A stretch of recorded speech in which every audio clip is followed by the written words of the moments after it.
सहनाववतु सहनौ भुनक्तु सह वीर्यं करवावहै तेजस्विनावधीतमस्तु मा विद्विषावहै। ओम शांति शांति शांति। समस्त जन कल्याण निरतं करुणामयं नमामि चिन्मयं देवं सद्गुरुं ब्रह्म विद्वरम्। I welcome you all with great love and great respect in this Bhagavad Gita discourses, chapter 5.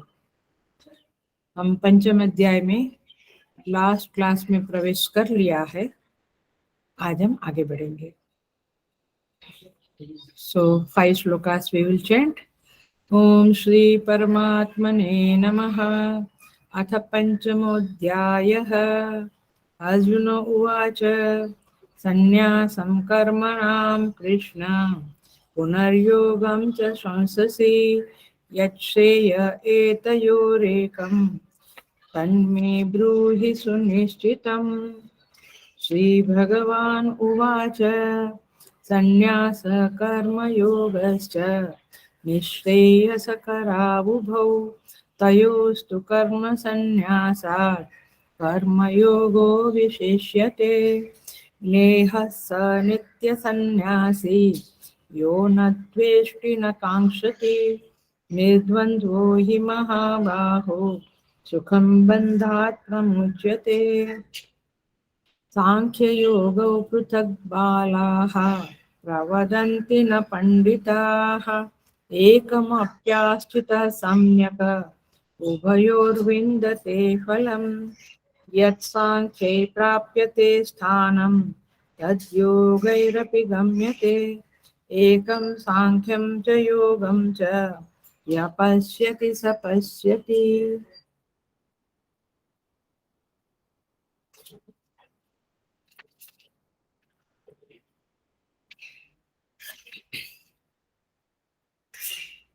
तो इस पंचम अध्याय की भूमिका हमने पिछले क्लास में बनाई थी, जहाँ पे पहले श्लोक में अर्जुन पूछते हैं सन्यासम कर्मणाम कृष्ण पुनः योगम च संससि। कर्म का सन्यास हे कृष्ण और कर्मयोग दोनों को आप प्रशंसा कर रहे हैं। यत् श्रेय एतयोः एकम, इन दोनों में से जो श्रेयस्कर है, मेरे लिए श्रेयकारी है, तत्में ब्रूहि सुनिश्चितम, वह मुझे आप सुनिश्चित करके बताइए। सो कर्म का कर्म संन्यास और कर्मयोग, इन दोनों में क्या बेस्ट है, क्या श्रेष्ठ है, ये आप मुझे बताइए। ऐसा प्रश्न अर्जुन ने किया था, जिसको हमने देखा था, लेकिन आज भी थोड़ा देखेंगे। भगवान उत्तर देते हैं आज का श्लोक। संन्यास कर्मयोगश्च निःश्रेयसकरावुभौ। भगवान कहते हैं संन्यास और कर्मयोग माने कर्म संन्यास और कर्मयोग, ये उभौ माने ये दोनों निःश्रेयसकरो, दोनों से निःश्रेयस ही मिलता है, श्रेय ही कारी है। दोनों माने कर्म संन्यास और कर्मयोग क्या है, दोनों श्रेयस्कारी है, श्रेय करने वाले हैं। तयोः तु कर्म संन्यासात्, इन दोनों में, तु माने किंतु, इन दोनों में कर्मयोगो विशिष्यते, कर्मयोग विशेष है। दोनों कल्याणकारी तो है, दोनों कल्याणकारी तो है, लेकिन क्या, लेकिन कर्मयोग कर्म संन्यास से ज्यादा श्रेष्ठ है, विशेष है। श्रेष्ठ शब्द नहीं बोला भगवान ने, विशेष है, ऐसा भगवान ने कहा। सो कर्म संन्यासात् कर्मयोगो विशिष्यते, हम इसे देखेंगे।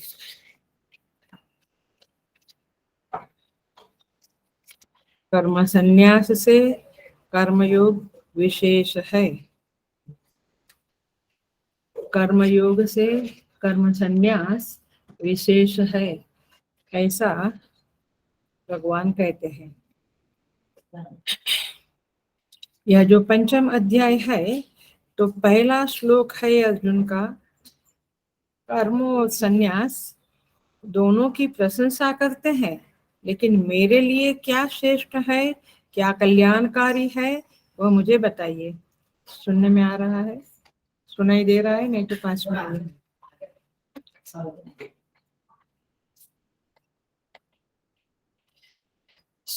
सेकंड नंबर के श्लोक से 5वें नंबर के श्लोक तक भगवान ने कहा दोनों निश्रेयस है, दोनों कल्याणकारी है।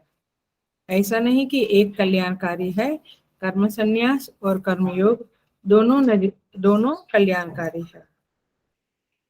किस तरह से कल्याणकारी है?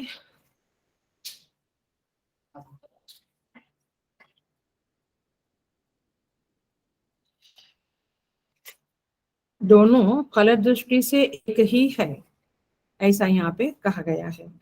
दूसरे नंबर से 5वें नंबर तक का श्लोक में कहा है दोनों निश्रेयसकारी है और दोनों फल दृष्टि से श्रेष्ठ है, ऐसा यहाँ पे कहते हैं। यदि आप दोनों में से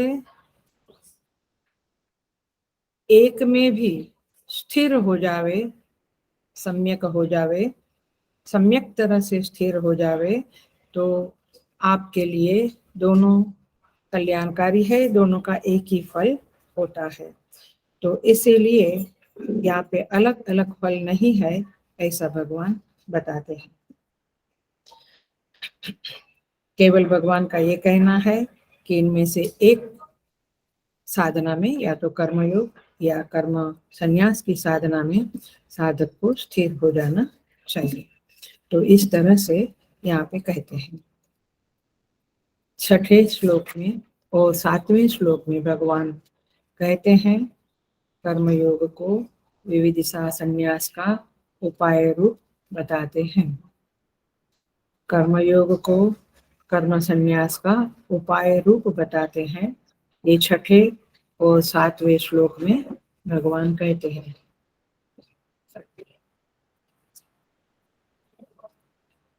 इस तरह से कर्मयोग और विविदिशा संन्यास माने कर्म संन्यास का इस तरह का संबंध है। कर्मयोग उपाय है और कर्म संन्यास उपेय है। कर्मयोग उपाय है और कर्म संन्यास उपेय है। तो पक्की बात मालूम पड़ी। पहला और दूसरा श्लोक क्या है? पहला श्लोक क्या है? कर्मयोग और कर्म संन्यास में क्या श्रेष्ठ है, क्या मेरे लिए श्रेयस्कारी है। दूसरे श्लोक से लेके 5वें श्लोक तक भगवान कहते हैं दोनों निश्रेयस कल्याणकारी है, दोनों क्योंकि एक ही फल को प्राप्त करने वाले हैं, दोनों का फल एक ही है। आप किसी भी साधना में, कर्मयोग की साधना में या कर्म संन्यास की साधना में, एक में कहीं तो स्थिर हो जाइए। आइदर यू डू कर्मयोग और यू डू कर्म संन्यास, दो में से कहीं तो स्थिर हो जाइए अच्छी तरह से, फिर फल तो एक ही मिलने वाला है। ये 2 नंबर से 5 नंबर के श्लोक तक कहा है। 6th एंड 7th नंबर के श्लोक में क्या कहा भगवान ने? कर्मयोग उपाय है और कर्म संन्यास उपेय है। उपेय माने प्राप्त करने वाली चीज। कर्मयोग उपाय है, कर्मयोग के द्वारा आप कर्म संन्यास की ओर आगे बढ़ सकते हैं। पकड़ी बात को? अब पकड़ा। कर्मयोग उपाय है, साधन है, और कर्म संन्यास उपेय है। उपेय माने जिसको आपको प्राप्त करना है। तो कर्मयोग के द्वारा आप कर्म संन्यास को प्राप्त कर सकते हैं। लेकिन भगवान का ये कहना है कि कर्मयोग की प्रक्रिया से यदि आप नहीं गुजरते हैं, if you are not doing कर्मयोग, तो फिर कर्म संन्यास आपके लिए बहुत कठिन हो जाएगा, दुष्कर होगा, ऐसा भगवान का कहना है। दुखद होगा, ऐसा भगवान का कहना है। कर्म संन्यास माने मैंने पिछले क्लास में कहा था विविदिशा संन्यास। कर्म संन्यास माने विविदिशा संन्यास। सो इस तरह से ये बात है कि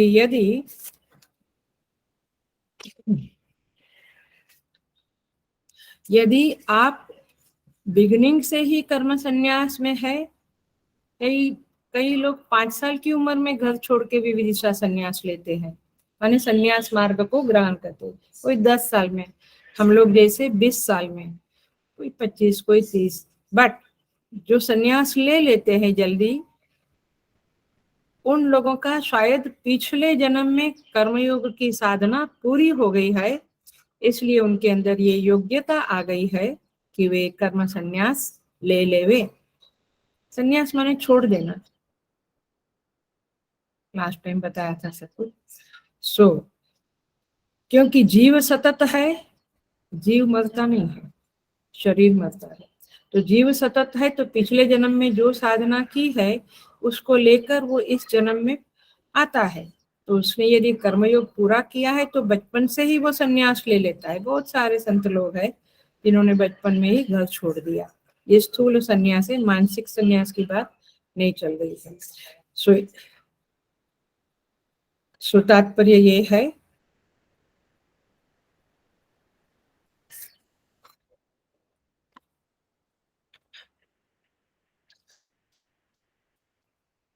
कर्मयोग एंड कर्म संन्यास, आप इसका संबंध ख्याल में रखिएगा और यहाँ पे जो भूमिका बन रही है उसको ठीक से पकड़िएगा। सो ऐसा होता है कि जिसको जिसके संस्कार है उस मार्ग में वो चलेगा। कर्मयोग के संस्कार है तो कर्मयोग में, और कर्मयोग हो गया है और अंतःकरण तैयार हो गया है तो वो कर्म संन्यास के मार्ग में चलेगा। तो इस तरह से यहाँ पे कर्मयोग और विविदिशा संन्यास का संबंध भगवान ने स्पष्ट कर दिया है। अब भगवान आगे 8वें और 9वें श्लोक में विद्वत संन्यास की बात करते हैं। विद्वत संन्यास माने जिसको आत्मज्ञान हो गया, अब वो संन्यास लेकर संन्यास मार्ग में स्थिर हो गया है। ऐसे विद्वत संन्यास के 17 श्लोक इस 5वें अध्याय में है। तो आपको समझ में आ गया होगा कि ये चैप्टर का नाम जो है कर्म संन्यास योगो नाम पंचमो अध्याय, ये सार्थक कैसे है। तो यहाँ पे विद्वत संन्यास की और आध्यात्मिक साधना का हायर जो पिक्स है उसकी चर्चा इस अध्याय में हुई है। अभी नहीं तो आगे काम लगेगा, ये मैप है, इसलिए अवश्य इस चैप्टर को अटेंड करिएगा। सो यहाँ पे भगवान दोनों की प्रशंसा करते हैं, कर्म संन्यास की और कर्म योग की। अब कर्म संन्यास का अर्थ क्या बताया था? कर्मों का त्याग कर देना। लेकिन कर्मों का त्याग कर देना माने क्या? संन्यास माने छोड़ देना, त्याग कर देना। लेकिन कर्मों का त्याग करना माने कौन से कर्म का त्याग? यह आदमी करता है, यह साधक करता है। देखिए, नित्य कर्म माने जो अग्निहोत्र करते हैं, जप करते हैं, पाठ करते हैं, ये जो नित्य कर्म है उसे नित्य कर्म बोलते हैं। खाना पीना, सोना, उठना, शौच, स्नान, ये गौण अर्थ में है, मुख्य अर्थ में नहीं है। तो ये तो करना ही पड़ेगा, ये तो साधु को भी करना पड़ेगा, सन्यासी को, संत को, लौकिक लोगों को, सबको करना पड़ेगा। शरीर यात्रा पिचते न प्रसिद्ध्येत अकर्मणः। इसलिए अध्याय में भगवान ने कहा कि शरीर के लिए जो आवश्यक है वो तो सबको करना पड़ेगा। लेकिन ये जो कर्म संन्यास वाली बात चल रही है, तो पकड़ में आ रही है ना बातें? कर्म संन्यास वाली बात जो चल रही है इसका अर्थ है नित्य कर्म, मैंने जप पाठ नहीं किया तो भी चलेगा, क्योंकि उसका अंतःकरण बहुत शुद्ध हुआ है। अब वह श्रवण, मनन और निधिध्यासन में रत रहना चाहता है। He wants to spend the time in श्रवण, मनन, निधिध्यासन। वंस अ वीक नहीं, 24/365 days, 24 hours आया। ये विविदिशा संन्यास का अधिकारी है, ये ध्यान रखना। यहाँ पे कहते हैं कि ये नित्य नैमित्तिक कर्म भी, हॉस्पिटल में देखने को जाना, शादी में जाना, पार्टी में जाना, पार्टी में तो चलो ठीक है, और बहुत सारी मैनेजमेंट करना, ये सब विविदिशा संन्यास वाले का काम नहीं है। नैमित्तिक कर्म का भी उसने त्याग कर दिया है। काम्य कर्म का तो त्याग है ही। काम्य कर्म माने इच्छा है, उसको ऐसे ऐसे कोई कामना नहीं, बिल्डिंग बनाओ, गाड़ी लो, कुछ नहीं। प्रायश्चित कर्म उसको आता नहीं है।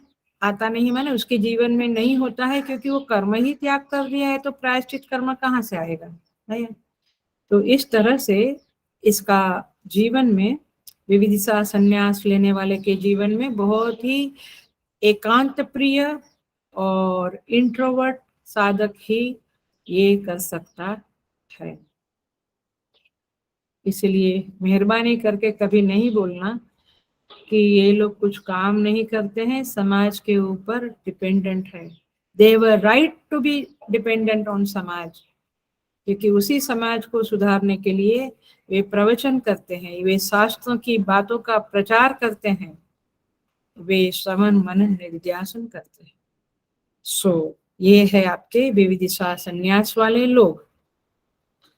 और इसीलिए अर्जुन का जो प्रश्न है कि मैं क्या करूं, तो हम सोचेंगे कि ये प्रश्न का उत्तर क्या हो सकता है।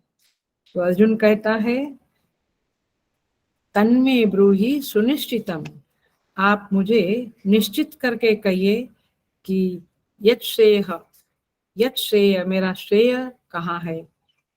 ये बात अर्जुन ने 2nd चैप्टर में भी पूछी है, याद है ना?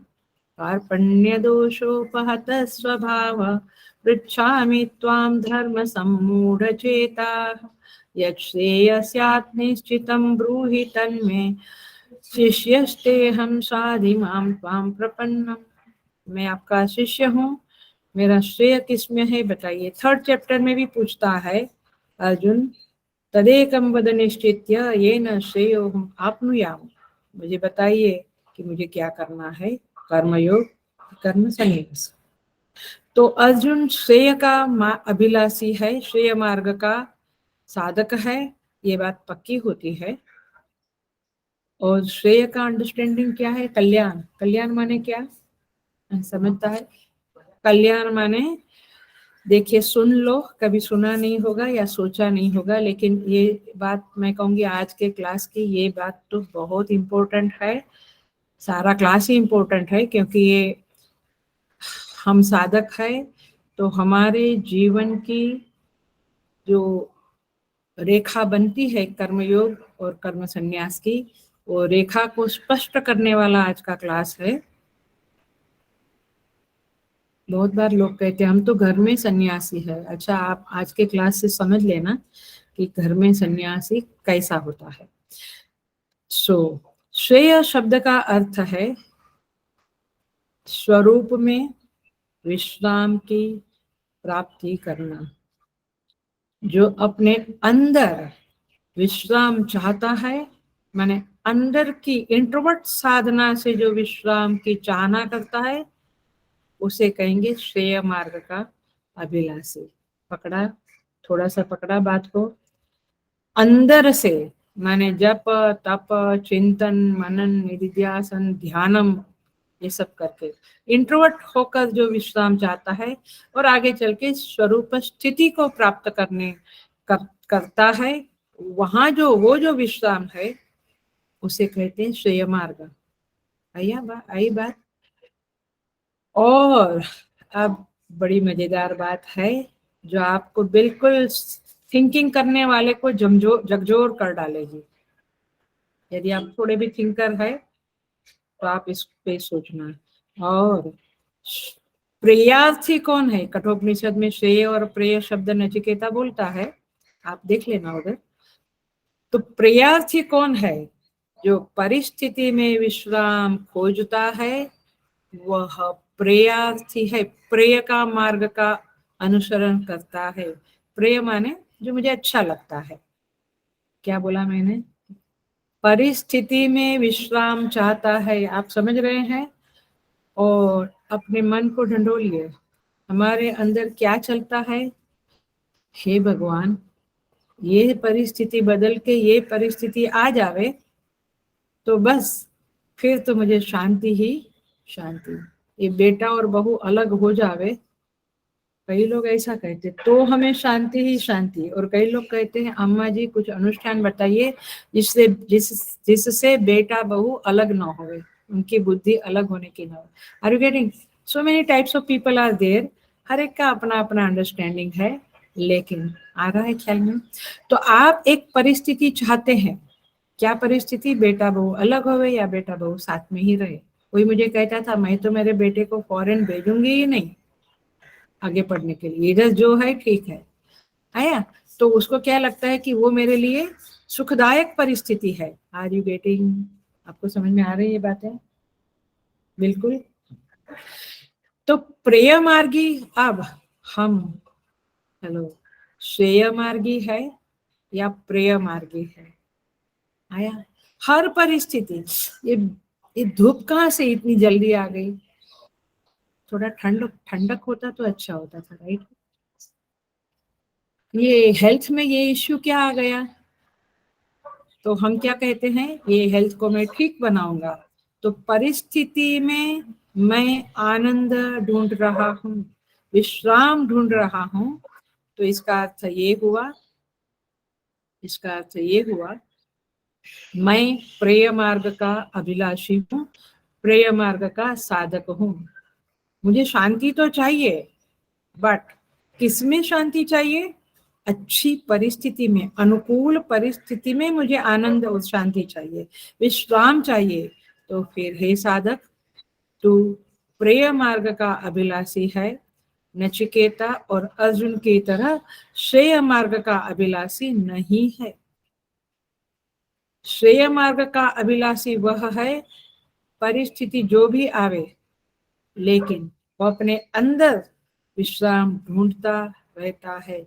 बाहर की परिस्थिति में विश्राम ढूंढना उसने छोड़ दिया है। क्यों?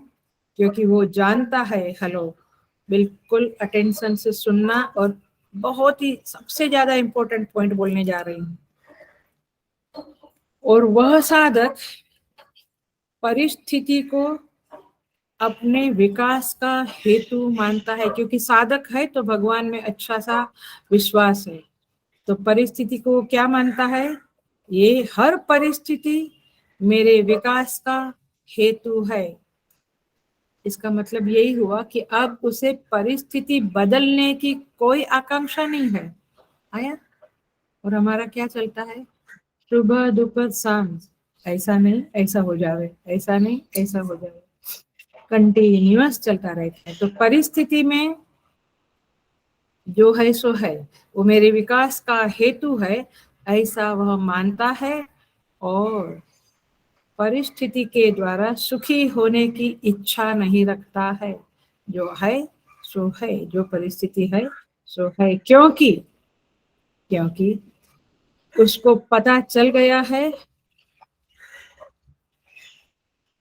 गीता जी के शिष्य को ये पता चल जाना चाहिए कि कोई भी परिस्थिति मुझे संपूर्ण समाधान दे नहीं सकती है। ऐसी परिस्थिति कभी आएगी ही नहीं। ख्याल में आता है? कोई परिस्थिति में वह समाधान देखने की कोशिश नहीं करता है, वो अपने अंदर ही परिस्थिति बदलने की कोशिश करता है, अर्थात अंतर्मुखी होकर विश्राम पाने की कोशिश करता है। तो इसलिए ये भगवान का मंगलमय विधान है कि हर परिस्थिति वह आपको भेजता है, वो आपके प्रगति के लिए, विकास के लिए भेजता है। आप रोएं या ना रोएं, भगवान को जो भेजना है वो यही है कि जीव का उद्धार कैसे हुए। तो इसीलिए अर्जुन ने कह दिया, गीता में ही कह दिया, सेकंड चैप्टर की ओपनिंग में 6ठे श्लोक में कह दिया, नहीं प्रपश्यामि पापनुद्यात् यच्छोकमुच्छोषणमिन्द्रियाणाम् अवाप्य भूमावसपत्नमृद्धं राज्यं सुराणामपि चाधिपत्यम। कहता है भगवान मुझे स्वर्ग का राज्य भी मिल जावे, सारी पृथ्वी मिल जाए, तो भी मुझे नहीं लगता कि मेरे अंदर समाधान हुआ है। और हमें तो चना ममरा में भी समाधान हो जाता है बहुत बार। समझते हैं ना चना ममरा माने क्या? समझता है ना? ममरा, ममरा खाते हैं ना हम लोग, कुरमुरा, कुरमुरा बोलते हैं आप लोग। उसमें भी बड़ा समाधान हो जाता है। मैंने हर चीज में समाधान, फिर थोड़ी देर में समाधान चला जाता है, ये प्रॉब्लम आया। अर्जुन को सारी पृथ्वी मिले तो भी समाधान नहीं है। वो बोलता है कि सच्चा समाधान जहाँ है प्रभु वो मुझे बता। नहीं प्रपश्यामि, क्लासिक शब्द है, क्लासिक श्लोक है ये, नहीं प्रपश्यामि ममापनुत्या यच्छोकमुच्छोषणमेन्द्रियाणाम। ये इंद्रियों में, ये मन में जो शोक है, उद्विग्नता है, दुख है, इसको निकालने का कोई रास्ता ये संसार में है? ये संसार की सारी संपत्ति मिल जाए तो भी वह दुख दूर हो जाएगा, ऐसी कोई गारंटी नहीं है। समझ रहे हैं आप लोग बातों को? इसलिए यहाँ पे कहते हैं मैं श्रेय मार्ग का फॉलो करने वाला हूँ, अनुसरण करने वाला हूँ, प्रभु मुझे श्रेय बताइए, मेरा श्रेय कहाँ है। भगवान सेकंड नंबर के श्लोक में कहते हैं संन्यास कर्मयोगश्च निश्रेयस करावुभो। संन्यास और कर्मयोग दोनों कल्याण देने वाले हैं। तयोस्तु कर्म संन्यासात् कर्मयोगो विशिष्यते। लेकिन इन दोनों में कर्म संन्यास से कर्मयोग विशेष है। पकड़ लेना इस बात को, कर्म संन्यास से कर्मयोग विशेष है। ऐसा क्यों कहा भगवान ने? तो देखते, दोनों समर्थ साधन है। कर्मयोग भी ग्रेट है, कर्म संन्यास भी ग्रेट है। कर्मयोग माने कर्मों का अनुष्ठान, लेकिन और कर्म संन्यास माने कर्म को छोड़ देना। दोनों का फल जो है निश्रेयस ही है। भगवान कहते दोनों श्रेयसकारी है, लेकिन एक बात जरूर है कि दोनों के बीच में कर्म संन्यास की अपेक्षा कर्मयोग विशेष्यते, विशेष है। क्यों? सुनिए, ध्यान से सुनिएगा, समझिएगा, नहीं तो कुछ भी दिमाग में घुस जाएगा ऊपर ऊपर से समझा तो। कर्मयोग क्यों विशेष का, श्रेष्ठ नहीं कहा है, ध्यान रखना, विशेष कहा है क्योंकि इसे करने में सुगमता है। आराम से कर्मयोग कर सकते हैं। क्यों कर सकते हैं? क्योंकि मनुष्य के अंदर, जीव के अंदर रजस बहुत रहता है, सत्व वाले बहुत कम लोग हैं। तो रजस बहुत रहता है, तो रजस का क्षय करने के लिए कर्मयोग इज द बेस्ट उपाय है। खूब काम करो, खूब सेवा करो भगवान की, खूब समष्टि के लिए कर्म करो, तो रजस आपका एग्जॉस्ट होगा, क्षय होगा। दूसरी बात है, वह स्वभाव के अनुसार विविधिशा संन्यास के बदले कर्मयोग ज्यादा स्वाभाविक लगता है, ज्यादा सहज लगता है मनुष्य को। कर्म छोड़ देना ये बड़ा डिफिकल्ट लगता है, कर्म योग ठीक लगता है, तो ये स्वाभाविक भी है। नंबर 2। नंबर 3, कर्मों के अनुष्ठान करने से, कर्मयोग करने से कुछ किया का संतोष होता है।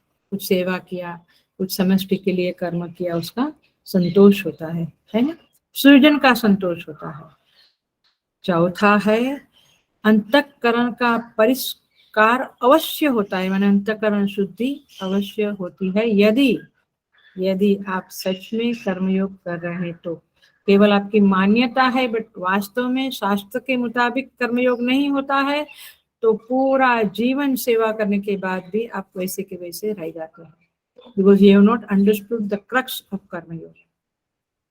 बताऊंगी, और मैंने हर बार बताते हैं, हर बार दृढ़ करने की कोशिश करें।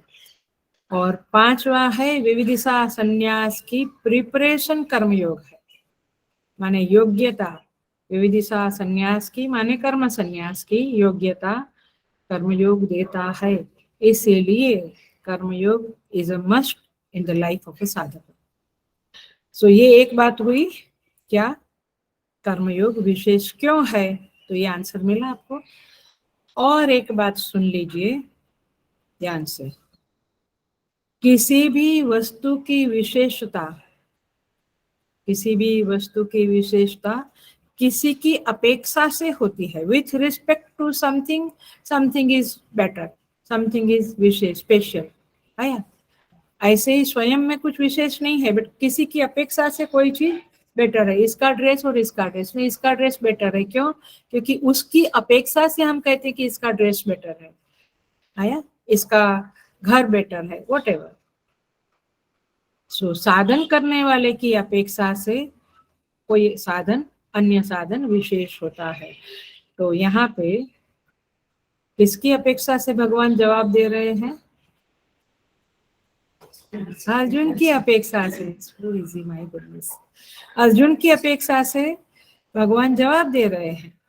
तो सामने अर्जुन है, साधन के बारे में अर्जुन पूछ रहा है, तो भगवान इसीलिए कर्मयोग की स्तुति करते हैं, कर्मयोग को विशेष कहते हैं, क्योंकि साधारणतया कर्मयोग ही मनुष्य को सुटेबल होता है।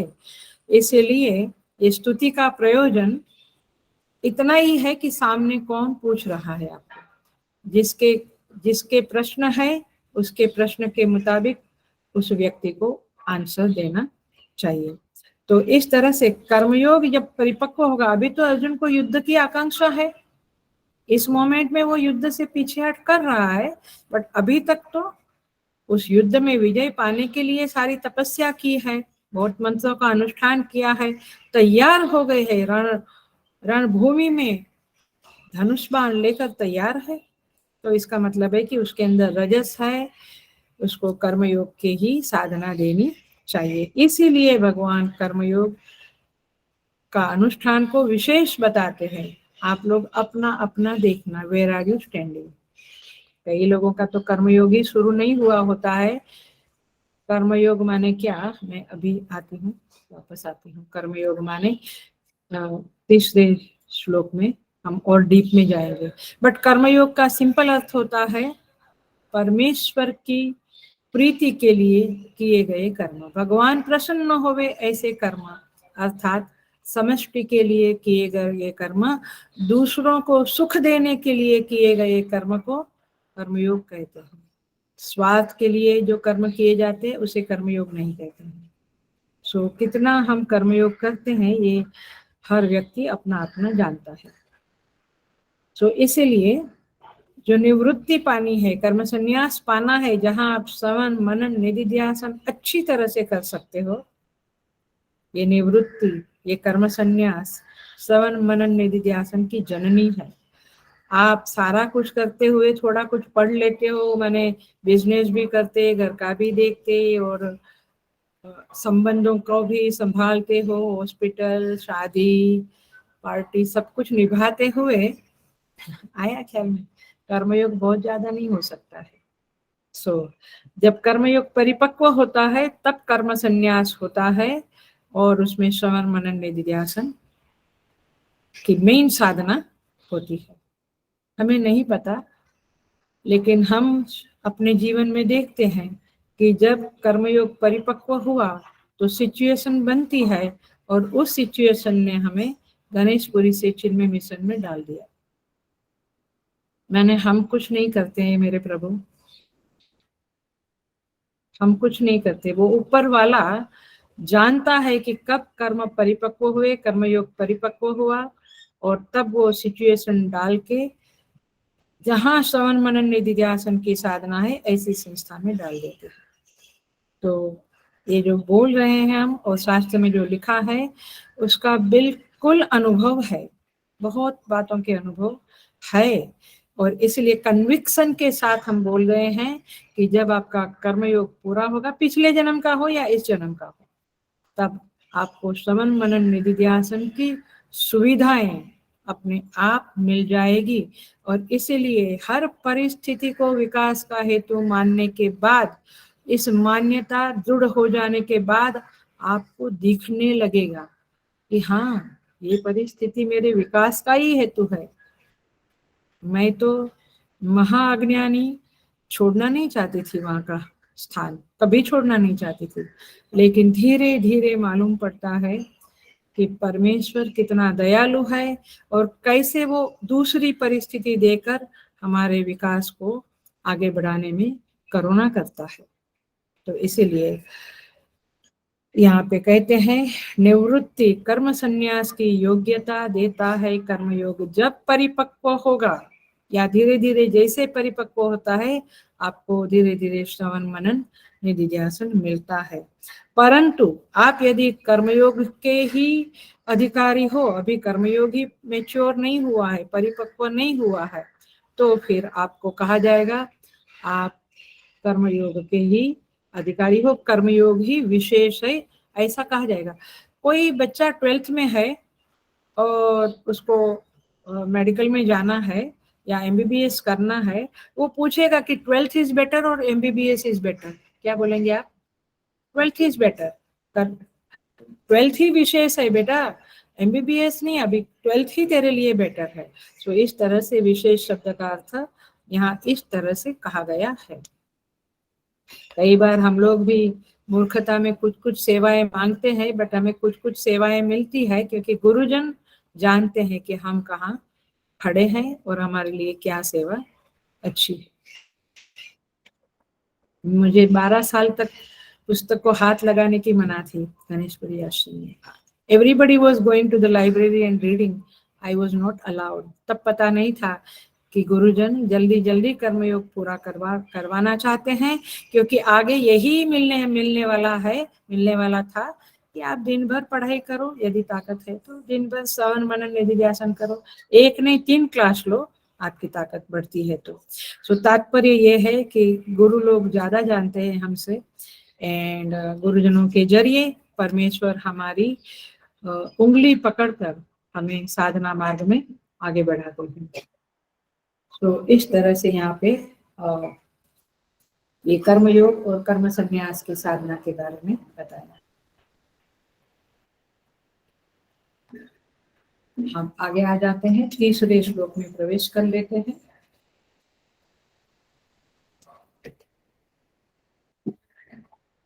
थर्ड श्लोक कहता है नेह स नित्य संन्यासी यो न द्वेष्टि न कांक्षति। आप उसे नित्य संन्यासी समझो जो न आकांक्षा करता है न द्वेष करता, माने वो doesn't hate anybody, who is not attracted to anybody. हमारा अट्रैक्शन, रास्ते में भी जाते जाते कोई दुकान देखा, जरा देख के आते हैं, जरा चख लेते हैं, पार्टी में शादी में तो चख लेते हैं आया क्या नहीं। ऐसा नित्य माने हल्का फुल्का मैं कभी बता देती हूँ हमारे बारे में, अपने बारे में, कि हम लोग की कहाँ स्थिति है, जरा हम भी सोचें। खाली गीता सुनने से कोई बहुत ज्यादा ये नहीं है, सुनते हुए हम हमें उधर अर्जुन की जगह पे रखें और सोचे कि क्या फर्क है मुझ में और अर्जुन। तो ज्ञेय स नित्य सन्यासी यो न द्वेष्टि न कांक्षति, जो द्वेष नहीं करता है किसी से और किसी से कोई अपेक्षा भी नहीं करता है।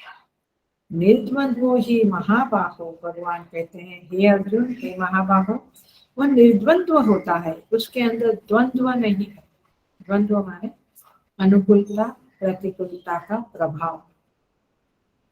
द्वंद्व माने दो, ठंडी गर्मी, हर्ष शोक, माना अपमाना, इसे जो द्वंद्व है उसका बहुत ज्यादा प्रभाव उसके ऊपर नहीं है। सुखम बंधात प्रमुच्यते, वह सुख से इस बंधन को नष्ट कर देता है। ये संसार का जो चक्र है, जन्म मरण का जो बंधन है, उसको वह साधक आराम से तोड़ देता है, बंधन से मुक्त हो जाता है। तो आइए थर्ड श्लोक करते हैं हम। ज्ञेयः स नित्य सन्यासी, सन्यासी कौन है?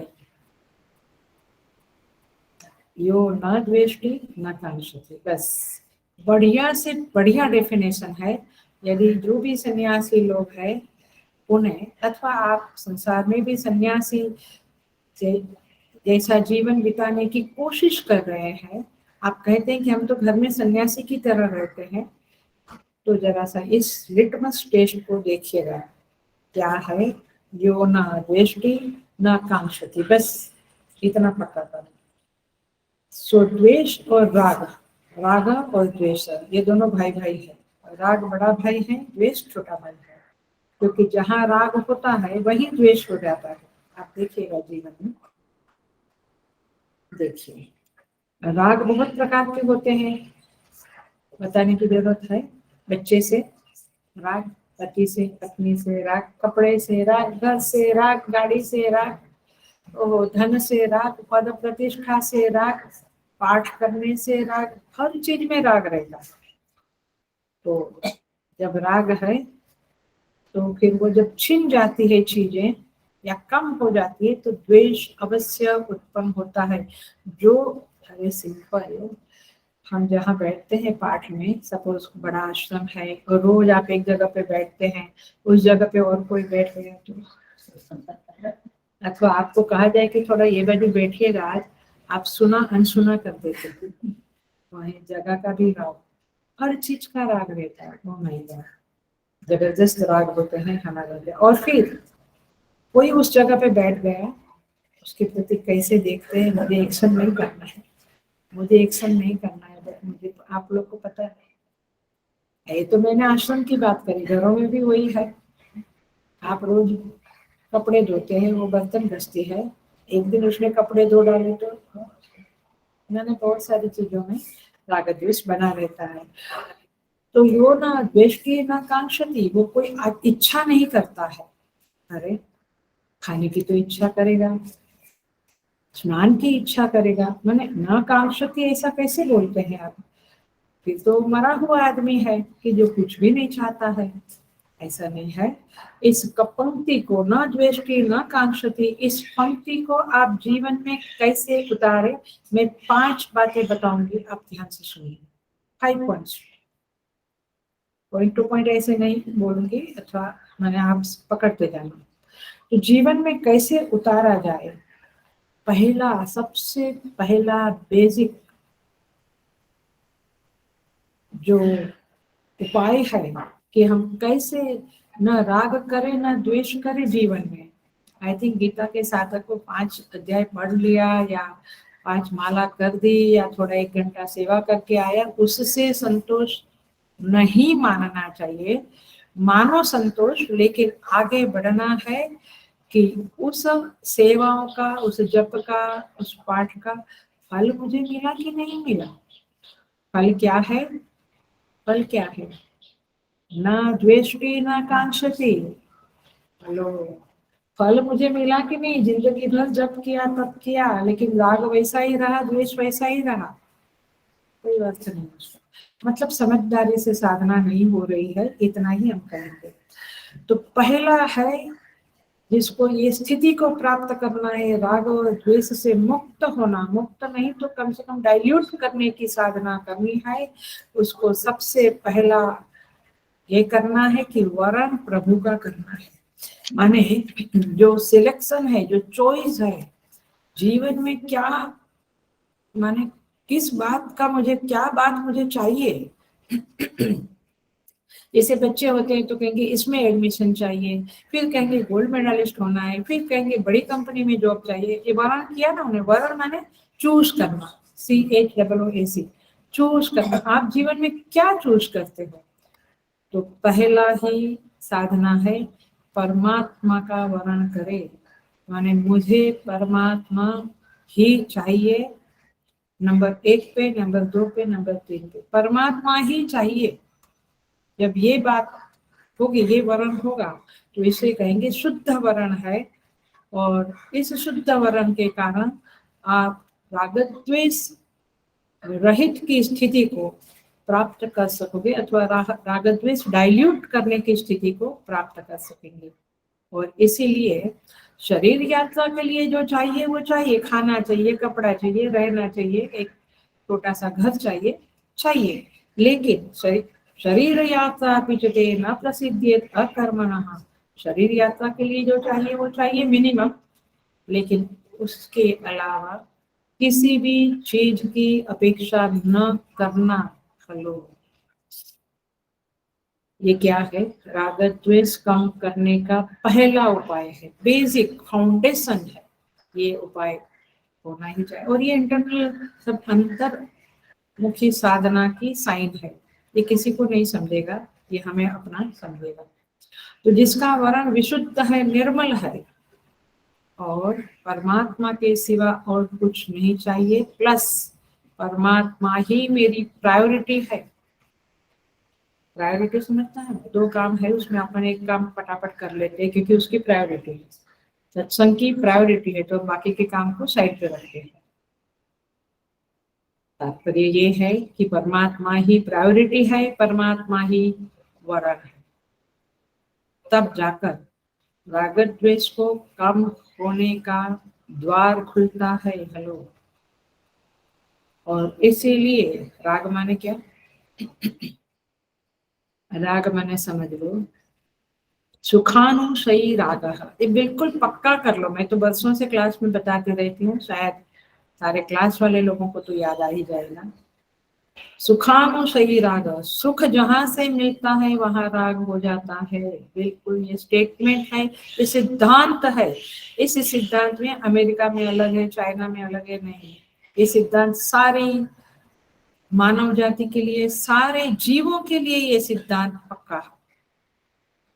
पशुओं को भी देखो, पक्षियों को भी देखो, जहाँ भीड़ है वहां चले जाएंगे कि धूप में बैठेंगे।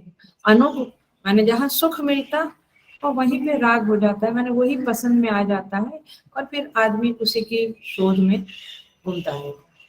बट सुख कहाँ मिलता है? सुख की क्या परिभाषा है? अनुकूलम वेदनीयम सुखम। आपको जो अनुकूल लगे वो आपके लिए सुख है। कोई चीज किसी को अनुकूल नहीं लगती है, कोई व्यक्ति किसी को अनुकूल लगता है, कोई व्यक्ति, वही व्यक्ति दूसरे को प्रतिकूल लगता है। ये सिद्धांत है। तो आपको जो अनुकूल लगता है वहां आपको सुख मिलता है। तो इस परिभाषा के अनुसार ये सुख दुख, अनुकूल परिस्थिति प्रतिकूल परिस्थिति जीवन में आती रहेगी, तो आपका राग द्वेष तो बना रहेगा। लेकिन जब आप परमात्मा का वर्ण करोगे तो ये परिस्थितियां आपको ज्यादा प्रभावित नहीं कर सकती है। देखा है, साधना करने वाले गुफा में करते हैं, जंगल में करते हैं, एक टाइम खा के करते हैं, पानी पे और दूध पे करते हैं। मैं जानती हूँ ऐसे महात्मा को, एक नहीं दो चार महात्मा है जीवन में जो केवल दूध के ऊपर ही जी रहे हैं आज 12 साल से 13 साल से। मौन रखते हैं। क्यों ये करते हैं? मौनी बाबा भी पूरी में मिली जो मौन रखते हैं। तात्पर्य ये है कि शास्त्र की बातें करने जैसी है, और जो करते हैं उनका तेज, उनका साधना दिख जाता है हम, और उनके जीवन में राग द्वेष नहीं रहते हैं, अथवा कहो बहुत डाइल्यूट हो जाते हैं। तो इसीलिए ये राग और द्वेष से मुक्त होना चाहिए, क्योंकि राग भी हमें थप्पड़ मारता है। ये 3 बच्चों को बड़ा किया मेरे बेटे के, अब देखो तीनों बच्चे ठीक तैयार हो गए, अब ये लोग निकल गए। आया आपके राग के ऊपर कैसा थप्पड़ आया? राग रखो ही मत ना, ड्यूटी मान के करो, सिंपल। उसको और फिर द्वेष हो जाता है, बहू से द्वेष होता है क्योंकि उसने ही चढ़ाया होगा। मेरा बेटा तो बहुत अच्छा है, ये बेटे के प्रति राग का एक्सप्रेशन है, और बहू के प्रति द्वेष का, ये सब चलता है जबरदस्ती, ये सब चीजें। इसीलिए पता नहीं हम पे भगवान की कृपा थी, बचपन से ही गुरु सेवा शब्द अंतःकरण में चलता था, और अनुभव किया है कि गुरु सेवा ही बहुत बड़ा श्रेष्ठ उपाय है। जहाँ आश्रम में जाके रहो, सेवा करो, सब राग द्वेष काफी हद तक कम हो जाएंगे, समझदारी से जियोगे तो। ऐसा जो साधक है, जो सेवा करता है, जो परमेश्वर के लिए काम करता है, परमेश्वर प्रसन्न होवे उस तरह से काम करता है। ये दो वाक्य अलग अलग है, परमेश्वर के लिए काम करना और परमेश्वर प्रसन्न होवे उस तरह से काम करना। आप वैल्यू सिस्टम को कॉम्प्रोमाइज करके परमात्मा के लिए काम करोगे, जो होता है समाज में देखा गया है, NGO and so many charitable संस्थाएं, सब कुछ देखा गया है जीवन में। ईश्वर के लिए काम करते हो लेकिन वैल्यू सिस्टम कॉम्प्रोमाइज करके काम किया तो वो प्रसन्न नहीं होगा। बिल्कुल ध्यान रखिएगा, ये दो बातें बिल्कुल कर्मयोग के बेसिक प्रिंसिपल्स हैं।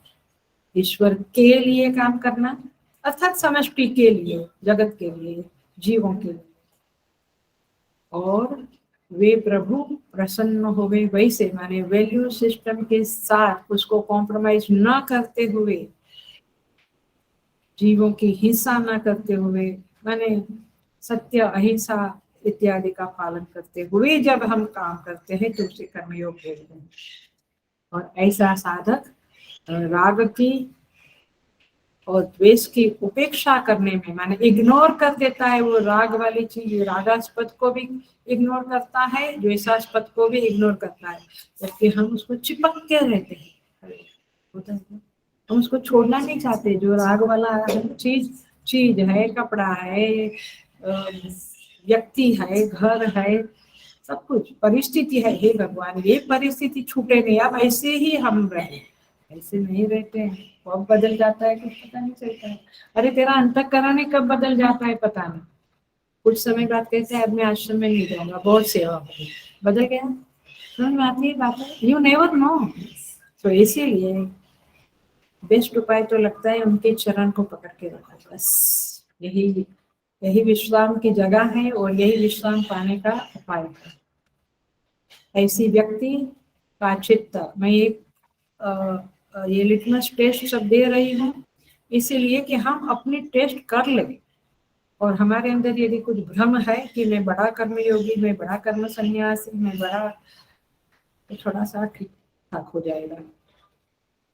तो जिसका चित्त, सुन लेना, उपद्रव रहित है, इज अ हार्मलेस पर्सन,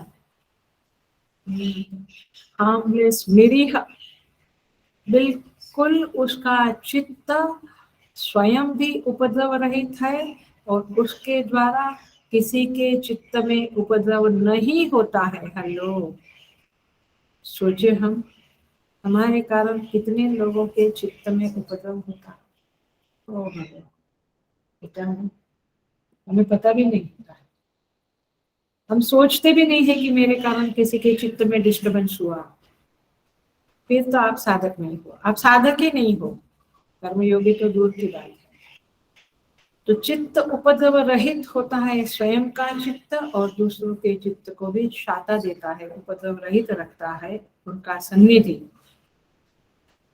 वो है कर्मयोगी।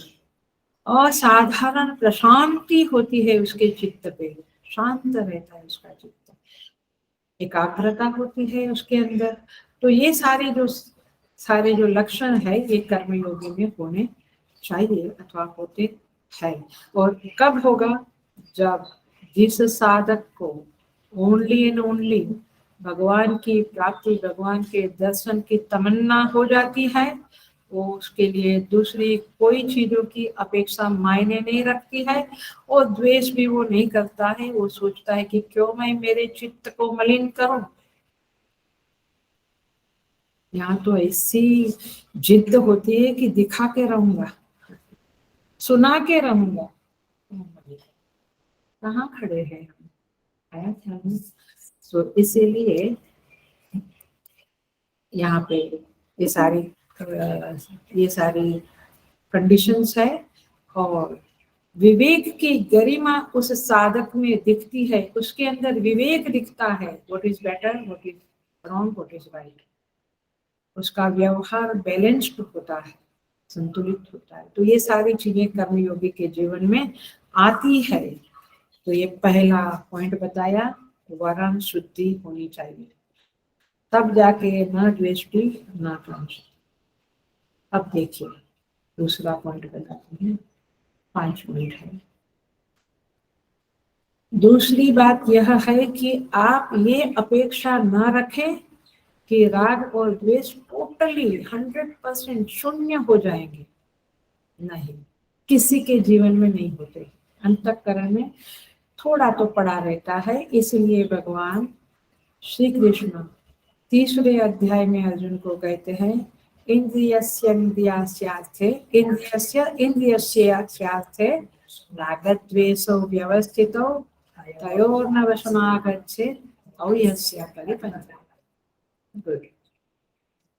क्या कहते हैं भगवान? हरेक के अंदर, हरेक जीव के अंदर, इवन पशु पक्षी, इंद्रियस्य अर्थे रागद्वेषो व्यवस्थित हो। रागद्वेष पड़े हैं, सबकी इंद्रियों में पड़े हैं, हम सबकी इंद्रियों में रागद्वेष रहते। ये पसंद है, ये नहीं पसंद है। यहाँ तक ठीक है, कॉफी पसंद है, मैं कॉफी लूंगा, चाय नहीं लूंगा, ठीक है, चाय लूंगा, कॉफी नहीं लूंगा।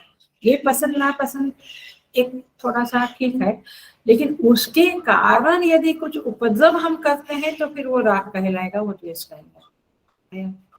पसंद नापसंद के कारण किसी भी परिस्थिति को हिला देना, किसी व्यक्ति को चित्त में उपद्रव करना अथवा हिंसा होना, असत्य होना, ये सब चीजें जब लग जाएगी तो फिर वो पसंद नापसंद नहीं रहेगी, फिर वो राग और द्वेष हो जाएगा। इसलिए अन्याय करवाता है, जब मेरी पसंद मेरी नापसंद अन्याय करवाती, इनजस्टिफिकेशन, इनजस्टिस कराती है, तब वह राग द्वेष कहलाता है। भगवान क्या कहते हैं? तयोर्न वशम आगच्छेत्, उन राग और द्वेष के वश में ना आवे, माने उसके कारण अन्याय होवे, किसी को तकलीफ होवे, ऐसा ना करें तो फिर ठीक है। तयोर्न वशम आगच्छेत् तौ ही अस्य परिपन्थिनौ, ये दोनों राग और द्वेष साधना मार्ग के शत्रु है, महान शत्रु है। परिपन्थिनौ माने महान शत्रु है। Oh my God. और हम राग द्वेष का पालन पोषण अधिक दृढ़ता से करते हुए साधना मार्ग में आगे जाने की कोशिश करते हैं। होगा? कभी नहीं होगा, कभी नहीं होगा। क्यों? क्योंकि राग द्वेष की शत्रु तो पड़े हैं, जो मुझे मार्ग में आगे जाने को रोकते हैं, और उसको साथ में रख के आप आगे जाने की बात करते हो, भूल जाओ। सो यहाँ पे कहते हैं, सो हरिवेरी the best thing is Ram Ram जपो रात दिन, बस वही है। तो तात्पर्य ये है कि वश में ना आना, इसका अर्थ है राग पूर्वक की प्रवृत्ति ना करे, द्वेष पूर्वक की प्रवृत्ति ना करे। अच्छा चलो थोड़ा बता ही दो, इसमें थोड़ा समय जा रहा है बट क्लैरिटी आ जा रहा है। राग माने, राग पूर्वक की प्रवृत्ति का अर्थ होता है पुनः, राग माने पुनः पुनः अनुरंजन इच्छा। जो चीज में आपको सुख मिलता है, जो चीज आपको सुख देती है, व्यक्ति वस्तु परिस्थिति, जो उसको उसमें बार बार रम जाना, जैसे पत्ता खेलना, कैरम खेलना, चेस खेलना, बचपन में करते थे ना। और मम्मी ने बुलाया खाना खाने को, तो बाद में आया, चिड़ आती थी, क्योंकि उसमें राग है, समझता है सारी चीजें। राग के कारण कोई दोस्त से, कोई फ्रेंड से हम गप्पे मारते हैं और बुलाया गया घर में, तो ऐसा मतलब पॉइंट इज दिस की राग पुनः पुनः अनुरंजन इच्छा। चलो आज की बात बता दो, क्या बताओ? टीवी में सीरियल, कोई सीरियल फेवरेट है तो वो नहीं छोड़ते हैं, चाहे उस समय में सत्संग का टाइम बदल जाए। अभी 11 बजे का टाइम है सत्संग का, ऐसा कहा जाए कि 4 से 5 करिए, नहीं तो मेरा सीरियल का टाइम है, आई कैन नॉट अटेंड। आया मतलब क्या? राग पूर्वक प्रवृत्ति हुई ना आपकी, श्रेय पूर्वक कल्याणकारी कल्याणकारक आपकी बुद्धि नहीं रही, राग में फंस गए। तो तात्पर्य है पुनः पुनः अनुरंजन की इच्छा। और द्वेष माने क्या? आप लोग कहेंगे नेगेटिविटी, चलो ठीक है। या राग माने यूट्यूब पे चले जाना, रात हुई, बेड में पड़े और यूट्यूब पे हो गया, 2 बज गया। तात्पर्य यह है पुनः पुनः। इसीलिए आई थैंक टू माय गुरुस, क्योंकि हमारे गणेशपुरी में एक साल में 6 महीने में 12 महीने में कभी भी सेवाएं बदल जाती थी, तो ना डिपार्टमेंट से प्रेम राग रहेगा ना व्यक्तियों से उस डिपार्टमेंट। मस्ती से गुरु सेवा है, बस गुरु is the priority and not the department और वर्क इज द, माने एक chosen work is the priority. ये सब बहुत कुछ, गुरुकुल में रहने से बहुत कुछ मदद होती है हमारे अंदर के राग द्वेष को हटाने के लिए। तो द्वेष माने क्या, बहुत जबरदस्त चीज है ये द्वेष। नेगेटिविटी एक माइल्ड सेंस में है, लेकिन द्वेष का स्थूल रूप है पर उद्वेग आचरणम। समझा? पर उद्वेग आचरणम, पर माने दूसरा, उद्वेग माने उसको तकलीफ देना, डिस्टर्ब करना, पर उद्वेग आचरणम, ऐसा आचरण करना आया। क्योंकि मुझे उसको मुंह देख के मैंने सुना दिया, हो गया। क्या किया आपने, द्वेष को एक्सप्रेस कर डाला। शारीरिक हिंसा तो दूर की बात है, बट मोस्टली वाचिक हिंसाएं बहुत होती है जिसके प्रति द्वेष है। कटु बोलते हैं, कटाक्ष करते हैं, उसकी उपस्थिति को इग्नोर करते हैं, उसकी उपस्थिति को हटाने के प्रयत्न करते। Oh my, so many things we are doing. लेकिन शास्त्र पढ़ते हैं ना, मैं सच कहती हूँ, शास्त्र पढ़ने से बार बार, ऐसा नहीं तीसरा अध्याय पढ़ लिया, ऐसा पढ़ लिया होता ही नहीं है, जिंदगी के अंत तक पढ़ लिया होता नहीं है। बार बार पढ़ना चाहिए, सुनना चाहिए, तब जाकर ये चीजें चित्त में दृढ़ होती है और फिर हम वाचिक हिंसा करते करते रुक जाते हैं, क्योंकि हमें मालूम है कि मुझे जाना है आगे। तो ये द्वेष मुझे ये कटु बुलवाता है, किसी को हर्ट करवाता है, ये मुझे नहीं करना चाहिए। तब तो मैं आगे जा पाऊंगा, तब तो मेरा अंतःकरण शुद्ध बनेगा। मैं तो कहती हूँ चित्त शुद्धि ही सबसे ज्यादा प्रायोरिटी वाला लक्ष्य है। परमात्मा प्राप्ति तो दूर की बात है, बट एक बार मन शुद्ध हो गया तो बहुत कुछ अचीव हो गया, ऐसा लगता है। That's my own opinion. और शास्त्र भी कहता है चित्त शुद्धि एक बहुत बड़ा लक्ष्य है। सो यहाँ पे बात है, तयोर्न वशमागच्छेत् दौर्यस्य परिपन्थिनम्। तो क्या करना है आपको, उस राग पूर्वक की प्रवृत्ति नहीं करनी है और द्वेष पूर्वक की प्रवृत्ति को भी रोक लगा देना है। और राग पूर्वक की प्रवृत्ति को खुद, हमें स्वामी जी कहते थे, यहाँ पे मिशन में बड़े स्वामी जी लोग कहते थे, कभी यज्ञ में आएंगे, रात को बैठे हैं, तो कहते थे कि जिस चीज के प्रति बहुत ज्यादा ललक है, बहुत ज्यादा राग है, उसको ना करके देखो। जैसे हमें क्या है, पलंग पे ही सोना है, तो एक दिन गार्डन में घास पे सो जाओ, और वे खुद भी करके दिखाते करते थे। यही ड्रेस पहनना है तो उस ड्रेस को किसी को दे ही दो। हर जहां जहां राग है, ये सीरियल बहुत प्रिय है, अब देखना ही नहीं है ना, 10 दिन नहीं देखूंगे। अब थोड़ा सा उस राग को हटाने को, द्वेष को हटाने को मेहनत करनी पड़ती है। वह व्यक्ति सामने आएगी तो बोल दूंगा, पहले ही मन को बना लेना है कि नहीं बोलूंगा, मुंह को ताला लगा दूंगा। ऐसी छोटी छोटी अवेयरनेस होने के कारण छोटी छोटी चीजों से हम आगे बढ़ेंगे। तो राग, आइसक्रीम बहुत प्रिय है, अब की रात शादी में आइसक्रीम खाना ही नहीं भैया, हर रात 2-3 प्लेट दबा डालते थे, अब की बार डिसाइड करके ही जाना है कि नहीं खाएंगे। समझ में आता है? तो आपका राग वाली जो टेंडेंसी है वो थोड़ी कम होगी और धीरे धीरे कम होगी। उसको मन को मालूम पड़ गया है कि अब मेरी नहीं चलने वाली है, अब मालिक की चलने वाली है। तो तयो हो वशम ना आगच्छति। यहाँ तो दो व्यक्ति एक दूसरे के बिना नहीं, आया नहीं, तुम्हारे बिना रह नहीं सकते, अरे भगवान। तो फिर ये दूसरा, हर चीज में इसके बिना रह नहीं सकता, इसके बिना। दूसरा आगे पॉइंट बताती हूँ, आई थिंक 3 नंबर का पॉइंट आता है, राग द्वेष को कम करने की बातें चल रही है। तीसरा पॉइंट ये है कि हर क्षण चित्त में आना चाहिए, दासोहम दासो, मैं भगवान का दास हूँ, मैं उनका सेवक हूँ, मैं उनकी सेवा में जीवन व्यतीत करना चाहता हूँ और कर रहा हूँ, मैं निमित्त हूँ।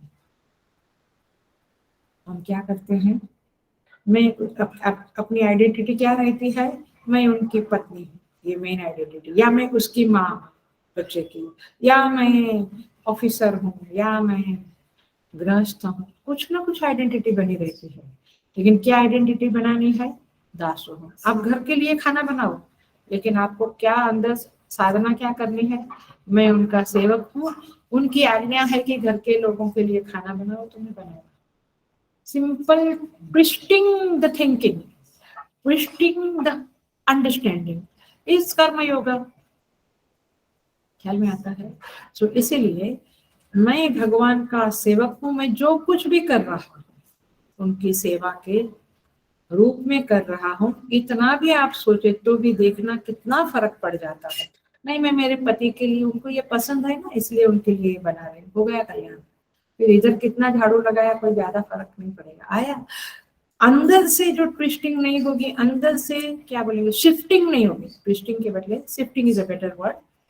सो शिफ्टिंग नहीं होगी थिंकिंग की, तब तक कर्मयोग नहीं होगा। नहीं तो कितनी सेवा करके जाओ आश्रम में, identity has to be changed. So परमात्मा का सेवक हूँ माने क्या, मैं उनका गुलाम हूँ। सेवक का अर्थ होता है गुलाम, मैं उनकी गुलामी करता हूँ। जब आप परमात्मा का की गुलामी करेंगे माने उनके सेवक हो, ये बात सतत स्मरण में रखेंगे, तो फिर वासना की गुलामी आप नहीं कर सकते। फिर वासना ने जो आज तक आपको गुलाम बना के रखा था, वो वासना देवी, वो वासना राक्षसी आपको छोड़ के जाने लगे। और इसलिए जितनी वासना की गुलामी, उतना राग द्वेष दृढ़ होगा। जितनी परमात्मा की गुलामी माने परमात्मा के सेवकत्व की भावना दृढ़ होगी, उतना राग द्वेष कम होगा। आप इस सिद्धांत को समझिए। और इसीलिए यो न द्वेष्टि न कांक्षति, ये ऊपर ऊपर से करने में 4 दिन का 3 दिन का सेमिनार अटेंड कर लिया, वर्कशॉप अटेंड कर लिया, जब तक समझ नहीं होगी क्लियर, समझ आपकी पक्की नहीं होगी, आप ऊपर के घास निकाल के कुछ नहीं कर सकती, वो फिर से उग जाएगा।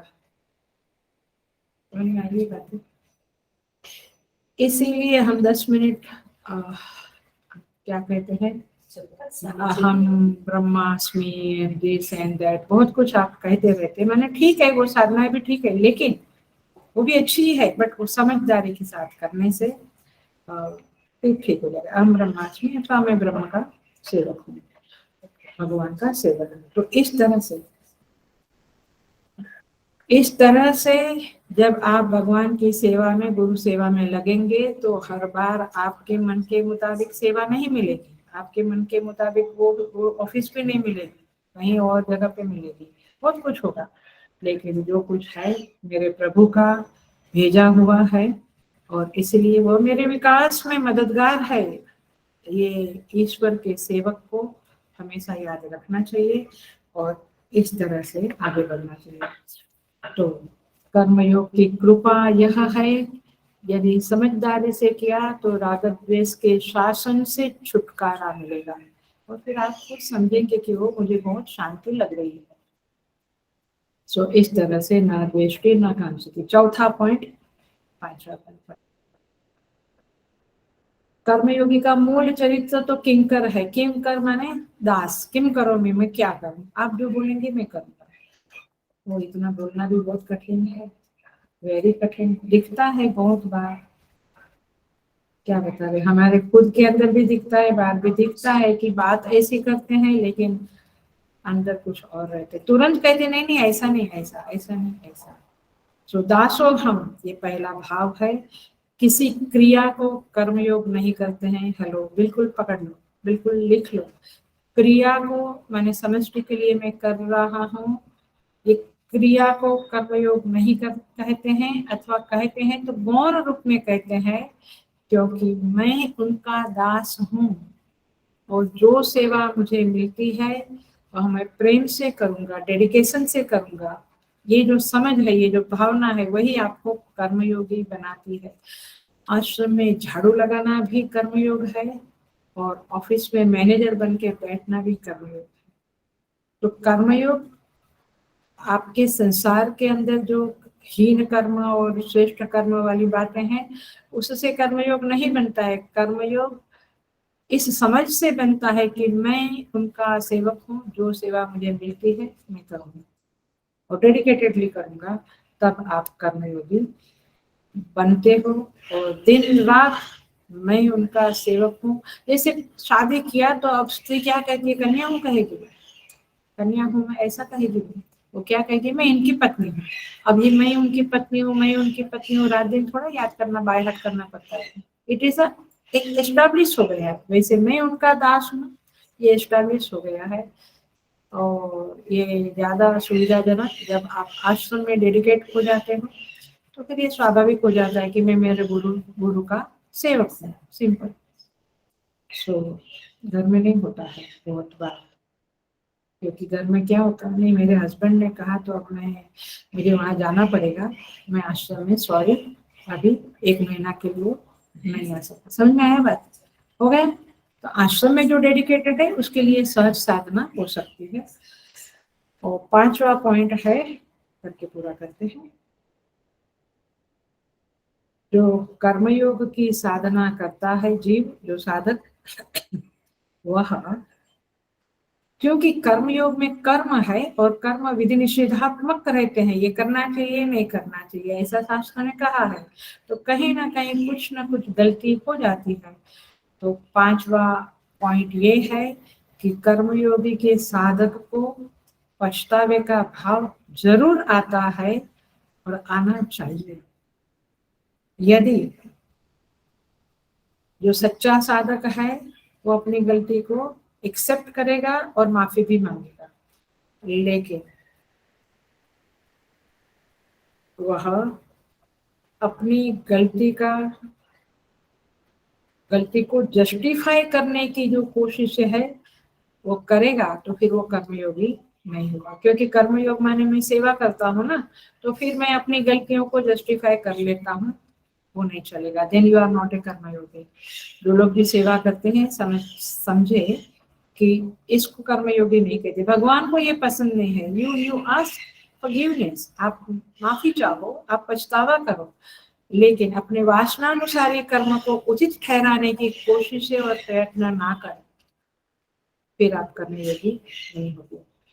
तो 5वां पॉइंट है कर्मयोगी को, क्योंकि बहुत बार जब हम सेवा करते हैं ना तो हम बोझ की तरह बिहेव करते हैं, मैं पैसा थोड़ा ही लेता हूँ, तो इसलिए मेरी सेवा में गलती नहीं है।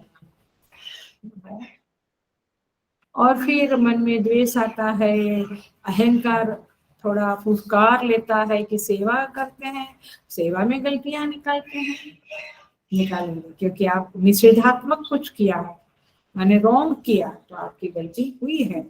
सो गलती होने पर विनम्रता से स्वीकार करें, पश्चाताप करें, दैट्स इट।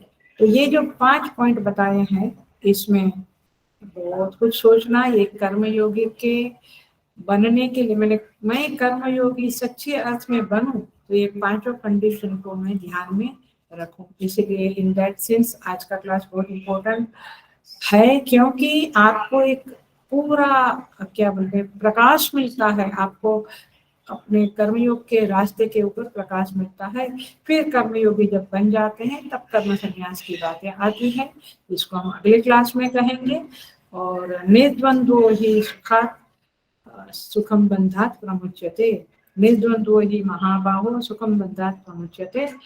तो ये 2 पॉइंट रह गए हैं, उसको हम अगले क्लास में देखेंगे और आगे बढ़ेंगे।